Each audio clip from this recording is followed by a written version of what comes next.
En otras ocasiones yo me he referido a una situación de crisis generalizada del proceso de implementación que se ha convertido en una suerte de proceso de renegociación bastante fastidioso, por cierto, porque está evidente el incumplimiento a principios elementales reconocidos a nivel internacional como el del pacta sunt servanda, es decir, que lo pactado entre las partes tiene que cumplirse, o el principio de buena fe con el que nosotros firmamos los acuerdos con el gobierno, confiando en que la palabra del gobierno era la palabra del Estado y era el compromiso del Estado. Resulta que eso no ha sido así, eso ha derivado pues en diversos tipos de inseguridades, inseguridad jurídica por toda esta situación que tenemos adversa. En las cárceles todavía tenemos alrededor de 1.200 guerrilleros y guerrilleras y que se les resuelva su situación judicial. Y los que no están en prisión también tienen enormes dificultades. En Mesetas, por ejemplo, que es una de las zonas y puntos veredales que se eligieron para hacer traslados de camaradas a los que todavía no se les podía dar libertad condicionada.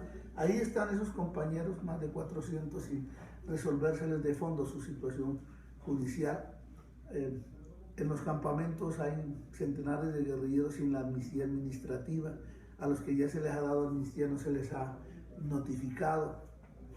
A los compañeros y compañeras que salieron con la medida de ser gestores de paz para resolvérseles en el entretanto la libertad condicionada, no se les ha dado esa solución y ya se está cumpliendo el plazo de su actividad como gestores. En fin, es una situación bastante complicada a la que pues se le suma, o mejor, la que tiene como base que ni siquiera la Jurisdicción Especial para la Paz está definida, el sistema integral de verdad, justicia, reparación y no repetición que la cobija todavía como acto legislativo está en manos de una Corte Constitucional que falla cuando le da la gana y que también tiene en vilo toda la ley de amnistía. Y hay otros derivados como la inseguridad personal. Para nadie es un secreto que hay zonas en las que se han producido asesinatos de compañeros indultados.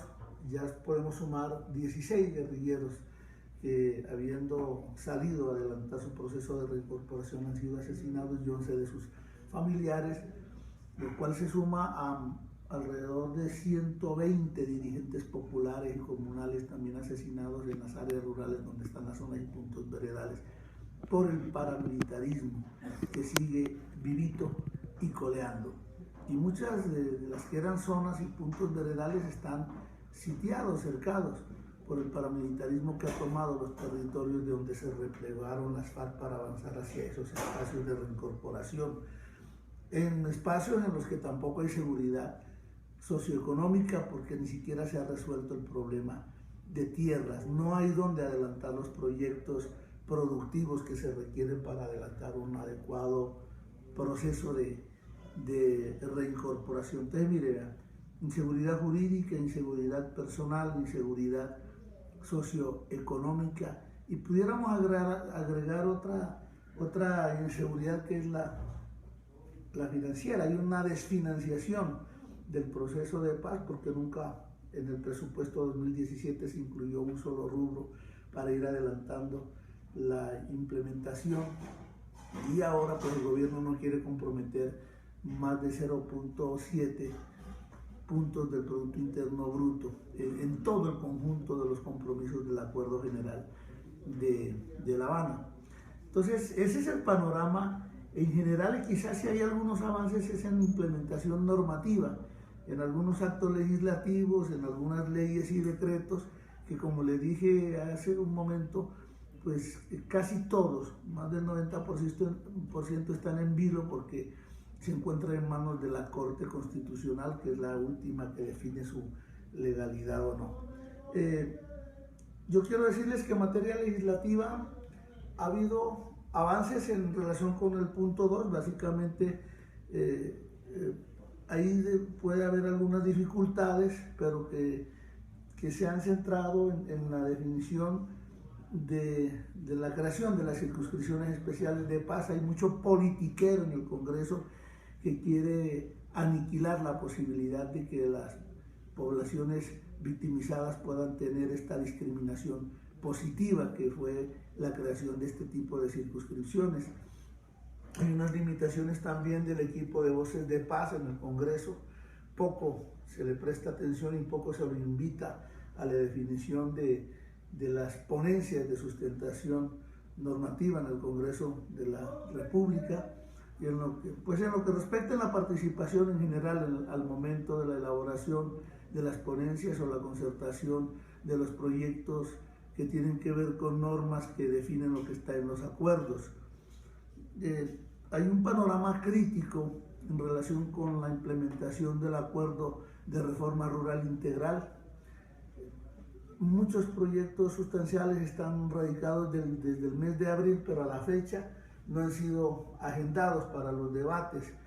Ninguno de ellos está agendado.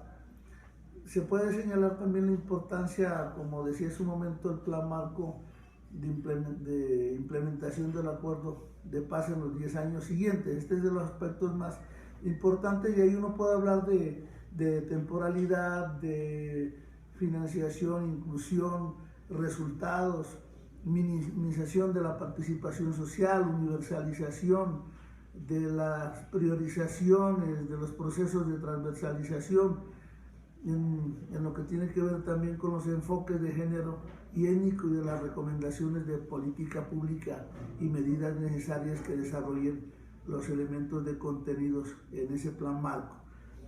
Entonces, ¿por qué hablamos de manera especial del plan marco ahora, en este momento?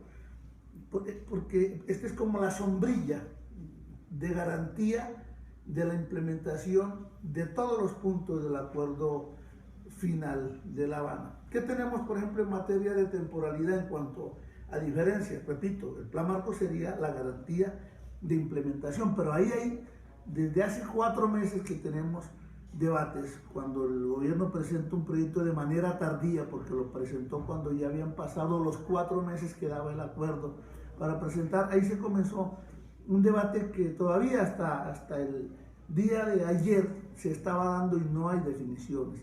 Seguramente el lunes debemos tener claro si nosotros aceptamos o no la propuesta que el gobierno está haciendo del plan marco de implementación. Pero ahí retomo, en materia de temporalidad, el gobierno insiste en que el lapso debe ser de 15 años para la implementación, y ese sería el parámetro de ese plan marco, con el argumento de la temporalidad que existe en el acuerdo sobre reforma rural integral. Pero de nuestra parte, nosotros nos atenemos a que el acuerdo señala explícitamente en el punto 6.1.1 que la temporalidad es de 10 años, es decir, hasta 2026, lo cual queda reafirmado con el proyecto de reforma a la ley 152 de 1994.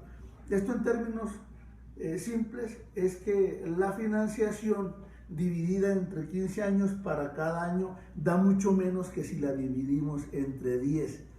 Esa es la pequeña diferencia que tenemos, y si se prolonga 5 años más, se reduce la posibilidad de inversión en cada uno de los años, y hay 5 años que no quedan cobijados normativamente.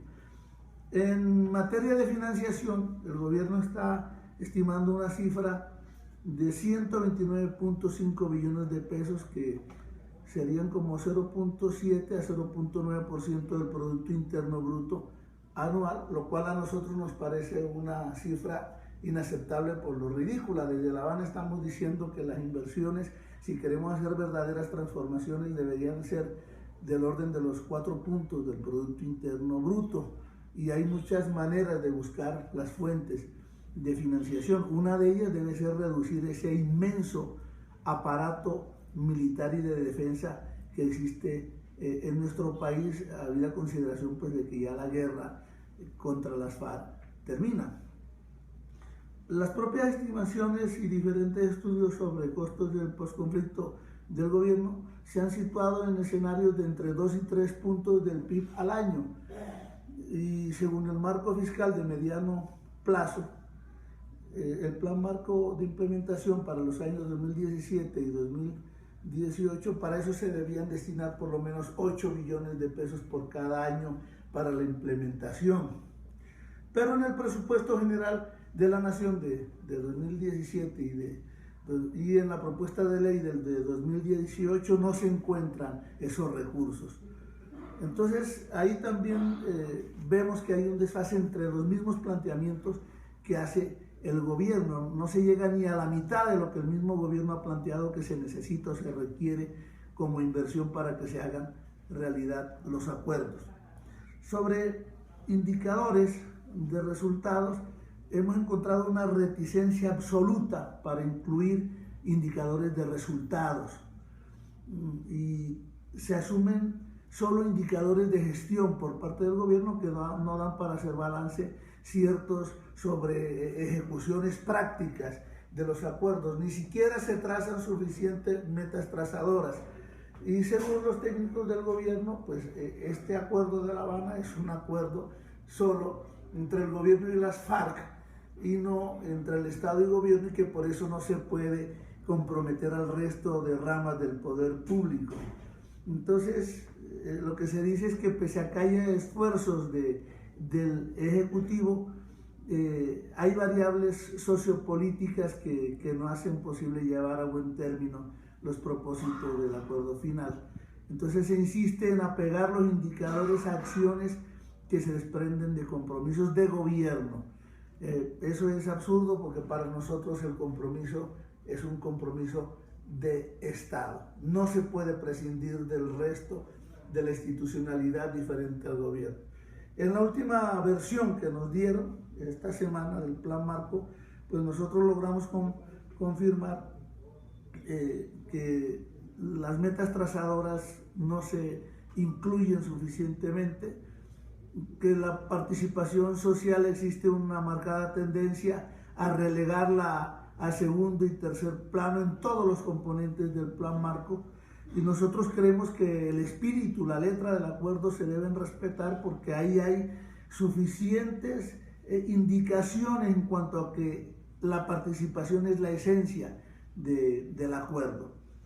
Ahí podemos también mirar lo que se refiere a priorizaciones y a universalizaciones.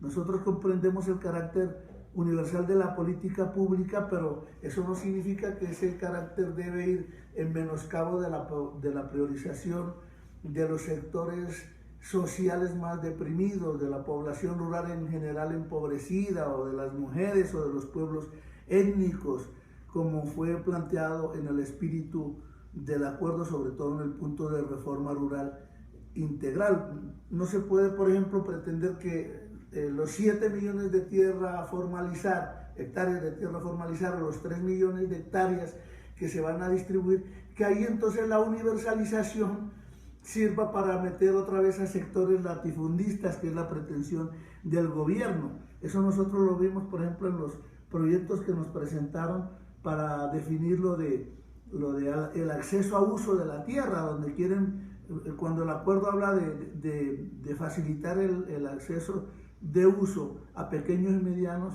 productores, el gobierno pretende incluir productores que puedan tener hasta 700 salarios mínimos. Ese es un exabrupto para nosotros. Entonces, la universalización debe ser en el sentido de que la reforma rural se debe dar en todo el país, pero los sujetos beneficiarios pues deben ser fundamentalmente los sectores deprimidos, excluidos, sumidos en la miseria y en el abandono. Bueno, está también el tema de la transversalización de los enfoques. Hay una base significativa del capítulo de género y lo étnico, pero eso todavía se mantiene de manera muy enunciativa. De pronto hay más avance en materia de enfoque de género en ese plan marco de implementación, pero en materia étnica está casi nulo. Hemos tenido una pelea constante porque se incluya el enfoque étnico y se pretendía no meter ningún indicador. En una última reunión que hicimos esta semana ya hay un compromiso del gobierno por escuchar a la alta instancia étnica y tratar de incluir los indicadores que ellos definan como los prioritarios para llevar adelante la implementación. Y esto debe ser así, porque si no, no habría integralidad del acuerdo. Los pueblos étnicos son un componente esencial de los acuerdos. Ellos son un sujeto fundamental como beneficiarios de los acuerdos. Debiera apuntar aquí también que el aspecto de diversidad está ausente en el contexto del Plan Marco de implementación. En la última versión que nos entregan no hay claridad plena sobre acuerdos con la alta instancia y con la instancia de género. Todo esto todavía está en discusión. Hay un poco más de acercamiento con estas instancias que participan en la Comisión de Seguimiento e Impulso a la Implementación. Y ya sobre recomendaciones de política pública y de medidas necesarias que desarrollen los elementos no contenidos en el Plan Marco, como señala el punto 6.1.1 del Acuerdo General, el Plan Marco de implementación debe contener recomendaciones de medida de política pública, pero hay mucho déficit.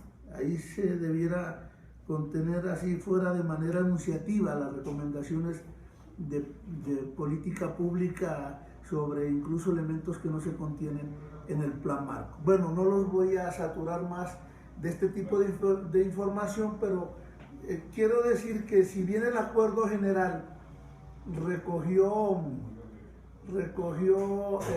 digamos que alrededor del 10% de los planteamientos que hacía el movimiento popular y social, y que por eso nosotros dejamos alrededor de 42 salvedades, ahora este Plan Marco de implementación que nos presenta el gobierno, ese acuerdo final deficitario que tenemos lo reduce muchísimo más, y el aspecto presupuestal y de financiación ahí es una evidencia clara de que no se quiere hacer un compromiso fiscal que de verdad posibilite o nos permita tener confianza en que va a haber cambios estructurales que acaben con la desigualdad, que acaben con la miseria, que acaben con la exclusión política en los términos, por lo menos, en que se pactaron en La Habana. ¿Salto de liebre o paso de tortuga? Esa es la gran inquietud. Ustedes evalúen, digan. Muchas gracias. Con el corazón, independientemente de las dificultades, seguimos adelante en la búsqueda de la paz para Colombia.